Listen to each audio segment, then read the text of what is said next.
Asia cup में भारत के खिलाफ पाकिस्तान की फतह के लिए हर पाकिस्तानी दुआ गो है। शोबिस सितारों ने भी टीम के लिए नेक ख्वाहिशात का इजहार किया है।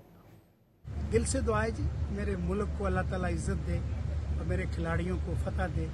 अल्लाह ताला, वो कहते पंजाबी च जिथे पैर उथे खैर, रब हमेशा मेरी धरती को हमेशा बुलंद रखे। अपनी पाकिस्तानी क्रिकेट टीम को बेस्ट विशेस देना चाहती हूँ कि इंशाल्लाह वो फाइनल मैच जीते, क्योंकि उनका एक धमाकेदार कांटेदार मुकाबला होने जा रहा है इंडिया के साथ और वो ये फाइनल जीतें और एशिया कप घर लेकर आए।